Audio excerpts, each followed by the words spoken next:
Okay, so here I am. I'm back. I have an answer for you guys. And it's really as simple as this. What we did was we, in finding the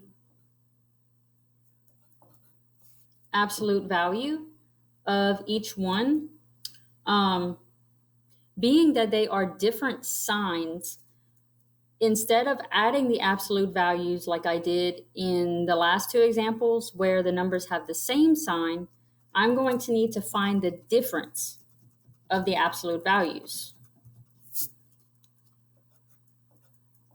Okay, so if the absolute value of -7 is 7, and the absolute value of 4 is 4, and I can see that 7 minus 4 is 3, but since 7 has the larger absolute value, I'm going to take the sign of -7 since it is the larger distance from 0, and either way I come out with -3 as my answer. Okay, so that may be a bit confusing. That's why I had to look at it a second time. But I'm going to show you example 3, and hopefully that will clear up any confusion that we're having about this. Because eventually we are going to get to, in fact, in this lesson, we're going to get to adding numbers that don't have the same sign. So we have to know this rule. We have to be able to use this rule and apply it. So of course, exercise 3, I'm going to want you to wait until after video lesson is over.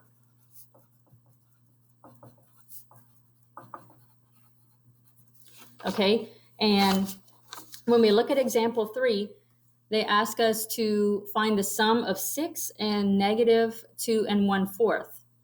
And the addition of rational numbers is going to follow the same rules of what we just did.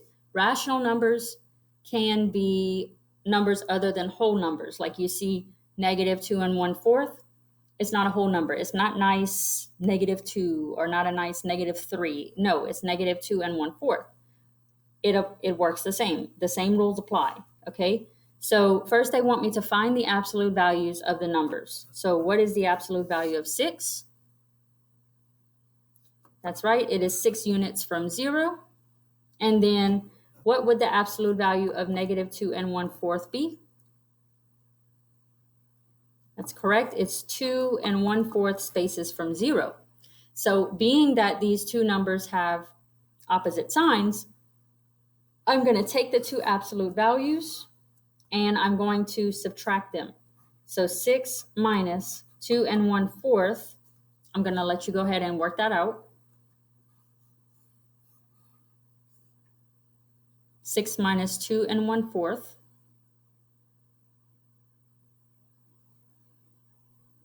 Go ahead and pause your video. It's a good time to pause. Pause while you work on that, okay? And what you should get would be 3/4 left over after I subtract 1/4. So then that makes this 5, and 5 minus 2 is 3. 3 3/4 is what my answer should be. But now I need to come and I need to look at the signs and determine whether this is going to be a positive 3 3/4 or a negative 3 3/4. Okay, so we're looking at the number that has the larger absolute value, and that's the sign that we're going to take.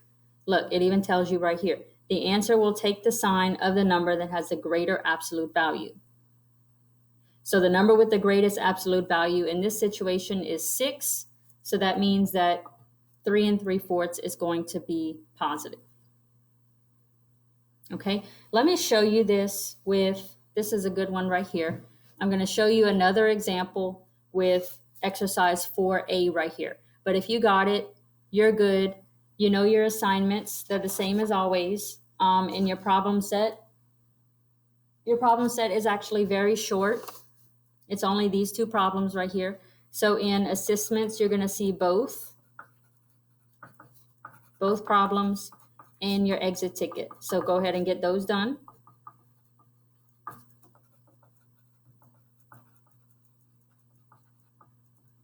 Okay, so if you're still with me, let's go back to this finding the sum of -18 plus 7.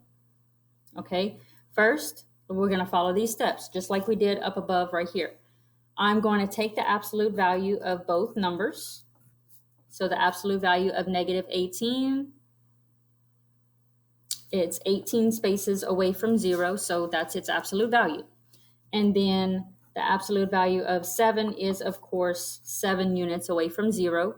So now that I have these two absolute values, I would subtract those. So 18 minus 7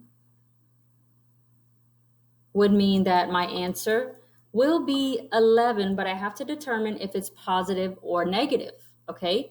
So I'm going to look back at my absolute values, and the number that has the largest absolute value in this case is negative 18. So that means that my answer would be negative 11. So I can say that negative 18 plus 7 equals negative 11. All right. If you're still having any issues, please go ahead and let me know in the comments below. And I am looking for 2 comments from each of you in the video comment section. And I'm looking for your assignments on Google Classroom. So I will see you again for lesson 5.